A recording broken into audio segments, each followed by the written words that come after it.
Hi, I'm Dustin Perry, CEO of Kingfisher Metals. I'm here with Gayle Febbo, our VPX, and we're going to give you a technical update on our Highway 37 project that we recently entered into a 4-year option to earn 100% on.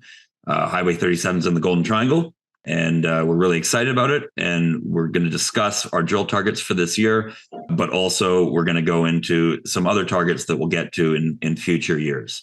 So where we're located in Northwest BC in the Golden Triangle. That's where Gayle has most of her work experience, and she did her master's degree. Lots of excellent deposits in the Golden Triangle. We've gone into this before. We're not going to go into a lot of detail here for the sake of time, but just to locate you, this is where we are. And zoomed in, this is where we are again. You know, we've got a very large piece of ground near the highway. We've got highway and power coming through the eastern part of the project. And then our main zone we're going to be drilling this summer is about 9 kilometers from the highway. So without further ado, Gayle, have at her. Yeah, I wanted to put this area into context. You often hear the triangle talked about, but really not rooted in a lot of geology. So this is kind of the geology that we're looking at. Basically, what you have to take from this, the green colors are where you want to be. So not all this rock in this area is the place you want to be. It's too young, too old. So green is where we are, and you can see our tenure there. We're in that sweet spot. And on the next slide, if you kind of take out all of those units that aren't perspective, you can actually see there's not a lot of area there that you really want to be staking. And we've got the right ground. Yeah, and further to that, there's large blocks of this ground that are held by majors. Up here north of us, you've got Red Chris and Saddle projects, GJ, all that ground's tied up by Newcrest and Newmont. Southwest and west of us, Teck and Newmont have Shaft Creek and Galore. Then south of us, Newcrest has a large chunk of ground. And then other juniors, but large juniors like Seabridge and Tudor have a large amount of ground. So kind of what we're trying to drum home here is for a junior that's trading at a sub $10 million market cap right now, we've got an incredible amount of real estate in the best place to be in BC now. Yeah, definitely. So this is zooming into our project, and it's a really big alteration footprint. So you get a pretty large area with continuous alteration, gauss and geochem on surface. And throughout that area, you get Texas Creek intrusions. And those are the intrusions that caused KSM. And those are exactly the ones you want to be seeing on your project. We get a pretty focused, more higher grade gold trend that, coincides with Hank. And so you kind of get both those, the porphyry and the gold vein. And that's a lot like KSM and Brucejack, that spatial relationship. So you can see on the left, this is our project. This is kind of how I see this domain, big porphyry trend, and then more of a focused kind of slightly offset gold trend. The same thing at KSM. This is where I spent quite a few seasons between Brucejack and KSM. And I did my research at the Mitchell in the middle there. And really similar pattern. It's a little bit flipped. Our gold system is more to the west, and KSM Brucejack, the gold system is more to the east, or I should say the vein gold system. Yeah, so this is an aerial view. Basically, where this photo was taken was on a ridge that separates this view from the highway. In the bottom, you can see a valley here that runs right to the highway, where you could theoretically put a road that would be about 9 kilometers to get into the Mary area. So this shot, we just found this while doing all our due diligence through the historic data. This was not taken by us. This is probably a 15-year-old photo.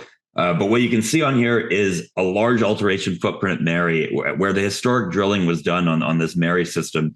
It stretched from down here in the valley bottom all the way up to an outcropping zone where you get potassically altered rocks. But there's a huge alteration footprint that goes around here. You get a few post-mineral intrusives that you can see that are not altered here. But this footprint stretches around here. And then you actually get alteration at the valley bottom down here and up again on Emmy. And that stretches over 6 kilometers there. But then you can see the other systems within this trend. You got Hank here, Ridge, Rainbow. This is really that epithermal trend out to the west that we just talked about. Then you also have Williams down here, which is a discovery made in 2017 by Golden Ridge Resources that we'll talk about later. Yeah, and again, just continuity from Williams all the way over to Mary. There aren't big breaks in the geochem. There are some gaps in sampling, but even in those gaps, you can see a lot of gossan. So we don't really see any breaks in the alteration. And just touch on the geology quite quickly. So it's a pretty big package. There's a lot going on here, but generally just to point out that we're at that right level. A lot of people talk about the red line, and really what they're getting at is being in that right erosional level. You want to be around the Triassic, Jurassic. And so in the northeast of our project, we've got the Iskut River Formation. This is what hosts SK Creek. And we have, SK type targets up there. In the main project area, we have Stahini and Hazelton, and that's where you want to be. And then scattered Texas Creek intrusions throughout. Yeah, one of the benefits of the erosional level we're at is that it's in that sweet spot where you actually still see the epithermal systems that haven't fully been eroded, but you also get the porphyries, and you get that potential for actually having the entire porphyry body, not the lower bottom part of it. Or not just the epithermal system where it's too deep to get to the porphyry. It's a pretty unique case that you also get in the Bruce Jack treaty area. So we've talked about the geochemistry here, and this is a substantial part of the story. That giant footprint we talked about that stretches for 19 kilometers is really anchored by these massive soil anomalies. But the one thing that really catches our eye about these soil anomalies is there's a lot of open-ended anomalies that have not been followed up on that have significant gaps in them. For example, this area in the southwest of the project has very little work done on it. It's on trend, and there's copper anomalism throughout here, which with large areas, a couple kilometer gaps within it. And then in the north part, so this is the main area up here, Mary, Cliff, and then Emmy that we're going to be focused on this year. There's some dead zones in it, which is where you've got post-mineral volcanic cover, but you also have huge gaps with open-ended anomalies throughout this. So this is copper. This is what gold looks like. You can see that trend highlighted, the epithermal trend, but also a huge footprint from the porphyry systems. And then you also get a sizable silver pattern. And often you get silver on the flanks of these porphyries, which is kind of what we're seeing here, ringing this zone here. And Dustin, can you just show the going from copper to gold, how the copper's in the bottom and you move up to gold? I think it's an important point with that vertical zonation. We're looking for copper systems as we move deeper in the system, and lower topography targets have more copper. So you can see the valley bottom, the copper lights up. And then Hank, coming up higher on the ridge, you're seeing a lot more gold. Yeah, that's a good point. So now we're going to get into talking about the more focused into the target. So this is Mary here. Gayle, do you want to provide a bit of an overview of what's been done here and what it looks like? Yeah, Mary is the original porphyry find, and there's a nice size deposit already delineated there. It's really a mountain scale alteration system.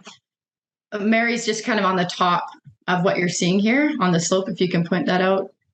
But the alteration system is just enormous. And so, when we were looking at this, it really doesn't look like the drill delineated area is responsible for that alteration footprint. No, it's too big of a footprint to have. We'll get into the sections here.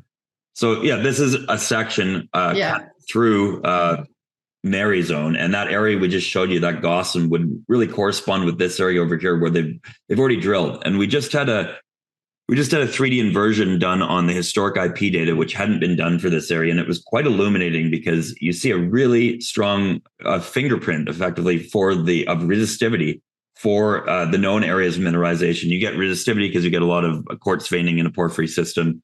And it makes it really competent and hard and dense, which is why you get the resistive response. But what really caught our eye here is that there's a really large, we made a sphere in Leapfrog and did a calculation, and it was a 1.5 billion ton size target that's open at depth. So it's the right size target for a KSM size system, but it also has flanking chargeability on the sides of it. It's a little wonky here. The chargeability really lights up. I think it's due to a post-mineral intrusive. We haven't sorted that out yet, but we believe that's why there's perfect symmetry here.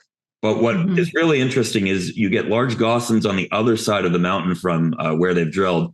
And the last hole bottomed in 0.1 copper over about 60 meters. So that's really encouraging. And then you have anomalies up the other side of the mountain where they did one drill hole below the historic the historic drill hole that was drilled below where they ended up taking soil samples and discovering large anomaly above it. So keep in mind these low angle patterns over here, and Gayle's going to go into more detail explaining what it actually looks like. Thanks. So this is a section I put together for the Mary Zone. And I think it really highlights quite well both the potential and also the challenges with the previous exploration attempts at this target. So it's not common to see low angle metal patterns everywhere in porphyries, but you certainly do. And there are some really notable examples like Pebble, sulfurettes, Treaty Creek. You can definitely see this. It's out there. And I'm a big believer in just chasing the metal. So, don't overthink it. Just drill what's there. And what is there is low angle metal patterns. From what I've seen, low angle patterns tend to be more associated with flanking systems. And what I interpret here is that we're probably in a satellite flanking system to a larger body. This doesn't really explain what's causing this. It seems like a smaller body. And you can see from their attempts at drilling the root zone in this BC 1247, the obvious choice would be try and drill under it. They didn't find a root zone there, which to me suggests it's still at large. And the obvious target area is on the left side of the figure here, and that directs you toward that anomaly that we just showed you. And we'll note as well that it's undercover. There's post-mineral cover, we believe, kind of draping on top of and it's highlighted in that. Mm-hmm. In that, I'll just jump back here. You can see where the response, it really decreases right here, and then at depth, it picks up again. And when we had this inversion done, it fit perfectly with how we envisioned it based on geology and alteration already. And it was it was really satisfying to the point where we need to actually do a technical update on this, because this target improved in our eyes, and it gives us a lot more confidence going into a drill program here, testing this. And, on the other side of the mountain, you have the alteration. So right now, there's no red flags for us in this system, and it's a pretty obvious, it needs to be tested. Yeah, well, we need to find that root zone and what's below this. I mean, one of the other reasons that we believe that there is something deeper is that, Mary has a really high gold to copper, and you can see there's just overall the gold to copper ratio is really high, and that's a bit unusual. That would be more typical of a higher level of the system. So, this is the Mitchell Snowfield, or Mitchell and East Mitchell, it's called now. This is where I did my master's, and the metal patterns there are really nicely characterized. You never really see this much vertical. It's a 1.5 kilometer vertical preserved porphyry system. And so, the gold is more or less throughout that vertical. And the copper, though, at the top is very low up at Snowfield. And then as you go down, you get increasing copper at depth. And to me, what we're seeing at Mary looks like that kind of highest level. And I'll just point out that, the highest copper and the highest gold at Mitchell is when you get into the bornite. That's where both can increase. And, bornite bodies typically are at depth. So that would be the type of target we're looking for in a body like this. And then this slide just, again, drums home this low angle pattern. So when you sort of reduce these numbers down to gold equivalent and just try to get the simplest plot possible, you can see almost all the grade kind of breaks at some sort of lith or structural boundary. And that's what we want to chase. And, one of the best holes is right on the margin of this, on the left side of this section, and it's just open-ended. So it's a pretty obvious step out, in addition to the deeper target that we have. Yeah, and I guess just to drum home those low angle metal patterns, here's another example Gayle put together.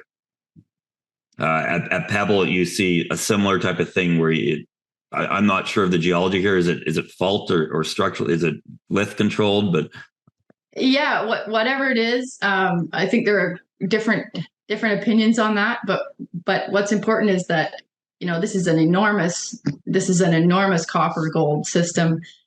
Same as KSM, and this is a common pattern you can see. And so the resource on the left that you see there at Pebble, you get it's basically bottomless, right? And so if you drill below that to try and hit a root zone below that, you wouldn't. And to me, it looks a lot like Mary. If you go under those cover rocks, which we also have, you get more of a bulbous or to vertical resource, and that's what I would anticipate in a system like this. So with all that in mind, here's a 3D view of this target. You can see the area they drilled. You can see this resistivity anomaly that we're really interested in, we're jazzed up on. And then on the other side, you see that one little blip, that one little hole they put into a phyllic zone that actually had a 0.1% copper in the bottom 60 meters with a large Gauss. And we'll show some photos of that pretty quickly. So I think this is a good way to visualize the target here and the potential prize. You know, if we hit here and it is what we're hoping for, it's going to be big. And fingers crossed. Well, and you can see it, the DM on here as well. That you can see the copper picking up. So the gold to copper is getting closer. And that's the type of metal ratio I would anticipate for a target like that. So I would like to see higher copper into that system. And that's kind of the level that it correlates with. So. Yeah, so here's a photo just showing some of the mineralization. It's basically a potassically altered breccia, intrusive breccia drilled in the area of Mary. A lot of chalcopyrite in here. They're not into the bornite yet. That's what we're going for. So with that in mind, if you think about that 3D view we just showed, this is what the other side of the mountain looks like, these Gaussons. We're planning on testing this area here that has mapped porphyry stockwork. The one hole was down below it. That hole was drilled parallel to the inferred dip of the system. So it likely just nicked it, but it did have increasing copper grades at depth, and it was a sub 200 meter drill hole. So we're going to test this by going above it, not below it, and really trying to drill through it, but then also filling in the gaps, working back a couple kilometers to the Mary zone there. Here's just a more detailed view of what this Gausson looks like. It's really impressive. It's the kind of thing that it's kind of puzzling that nobody's bothered to put a drill hole into this. Looks very similar to and no IP survey either, which worked fantastic at Mary. Yeah, exactly. It's yeah. So that's Mary. We're going to talk a little briefer about the other targets. So going from Mary, you look across the valley, and you've got a huge 3.5 kilometer trend of Gaussons and geochemistry that appears to follow a very low angle pattern similar to sulfurettes, where Gayle also worked in the KSM camp. This area has 2 historic drill holes, but they were drilled in the valley bottom. More recently, soil sampling was done, I believe 2018 or 19, that outlined this big anomaly here, really up the grades of it right along this contact. And if you zoom into these Gaussons here, you can really see what they look like, and it really pops here. And to us, we're not going to drill this year. We're going to go out there, and it needs to be mapped, which hasn't been done yet. But there's a very nice bench above here that you could drill this perpendicular to the inferred dip of the body. So going forward, another good target. Yeah, Emmy's pretty interesting. It's quite a tabular shaped feature, so much like sulfurettes. And, drilling at the bottom of the valley is not how we would target it. I would anticipate the best grade will be following that elongate trend of mineralization. And luckily, that's the best drill pad setup too. So that's these targets. Now we're going to move to the south to Williams. So Williams was a discovery. It was made by Golden Ridge. Kudos to my friend Chris Paul, who made this discovery. I guess they found it in outcrop 2016 and 2017, 18, 19. They drilled it. Unfortunately, they put out their discovery hole the exact same day that our advisor, Charlie Gregg, put out his discovery hole at Saddle. And, their stock did well, but I think it had a bit of a muted response due to how phenomenal the Saddle holes were. That being said, it's a pretty impressive discovery. It's a very small, it daylights with a very small intrusive at surface. And it's got some pretty damn good intercepts, over 300 gram meters gold equivalent within it. This is what it looks like down at the bottom. You can see a drill pad up top here. So they really are at the valley bottom down here with not a lot of outcrop where the thing actually daylighted. And this is what the rock looks like there. So they are deeper in the system. They do have bornite kicking around, and they've got the higher copper grades. And they've got really strong potassic alteration with the porphyry stockwork. Really nice looking rock. So with that in mind, Gayle's going to talk a little bit about our geophysical responses here and what it looks like. Yeah, thanks.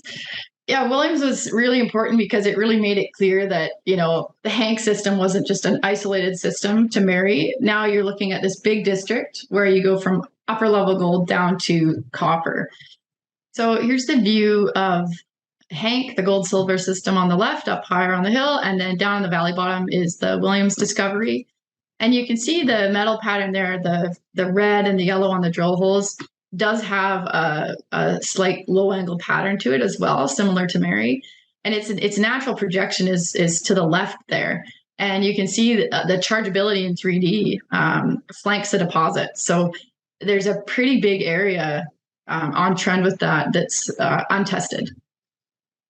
And then if we look, so this survey is the Williams survey. And then if we just turn on the Hank inversion. So this survey was done further up the hill.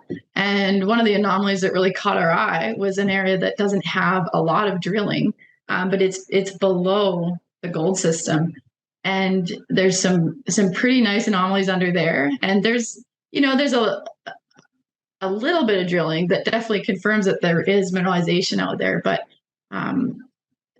I interpret that the gold system that you're seeing at Hank is likely rooted in porphyry. And that's what it looks like at Williams. There's continuity from higher copper up into higher gold, just like at KSM. Yeah, and one thing I'll just point out is that with IP geophysics is one of the most useful techniques for porphyries. It's well known. It's incredibly useful. It's like EM for or gravity for VMS systems. IP is incredible. That being said, every porphyry has its own signature. They don't all have the same ones. Sometimes it will be resistive. Sometimes it will be conductive. Sometimes you get chargeability in the core. Sometimes it flanks the system. Every porphyry is going to be a little bit different. Williams appears to have a bit of a different flavor than what we're seeing at Mary. And it does have a different geophysical flavor as well, where you do see chargeability in the core of it.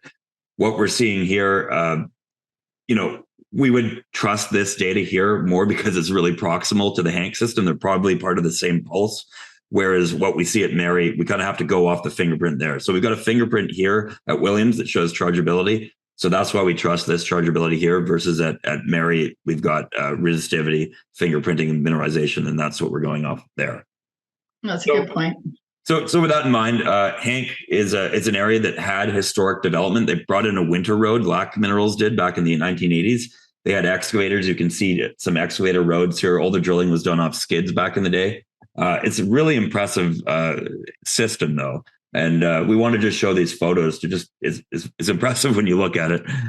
This is the same system here. It's a large epithermal system. It stretches all the way to the south to what's called Rojo Grande, which is interpreted to be a high sulfidation system, even higher up in elevation. And then this is more intermediate sulfidation. And then it would likely trend down into a porphyry. So with this in mind, here's a view from quite a ways out from the Ridge prospect, which is another epithermal target within that north-south trend. So this is looking back and just showing the scale of this system. It's a really large trend of Gossans with Hank in the middle, trending all the way to Rojo Grande in the south, which is that believed to be a lot of clay alteration, believed to be a high sulfidation system. That's Rojo Grande.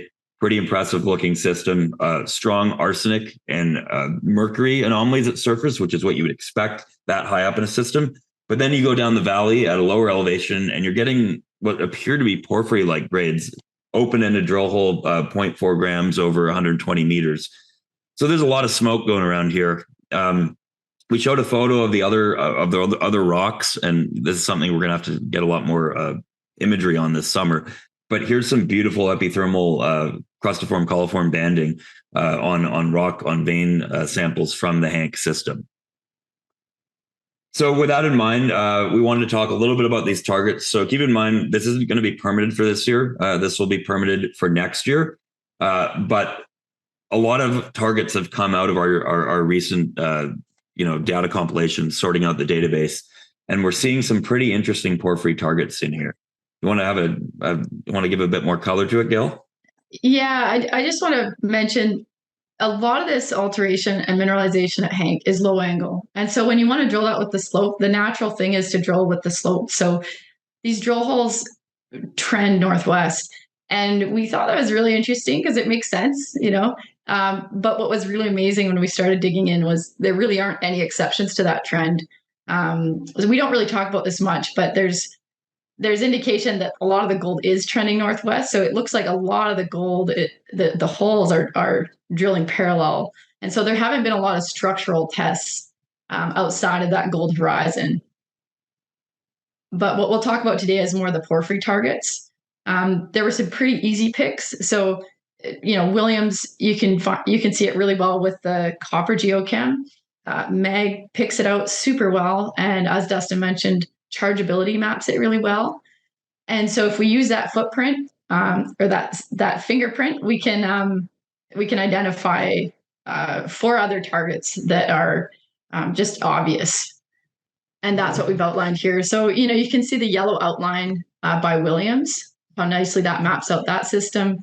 And then to the south, here's the other chargeability anomaly that we showed you in the other view.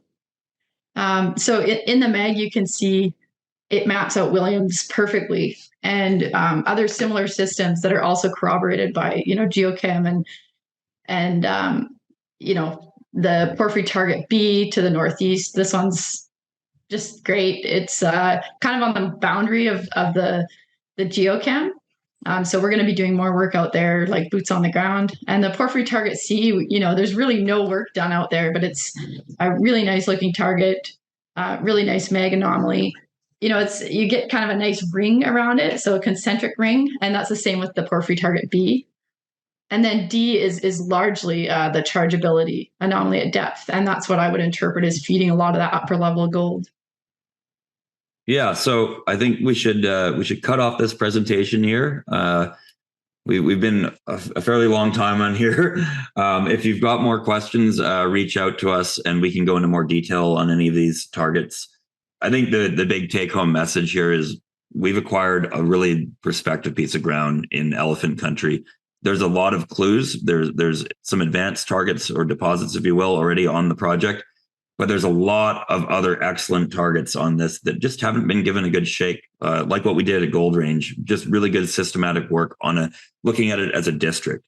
So that's what we're going to get into. We're going to work our way into it this summer by testing Mary first. But in future years, our plan is to go full throttle on this project and really give it a good shake. And I think our odds for success are pretty good here, given where we are in this part of the Earth's crust.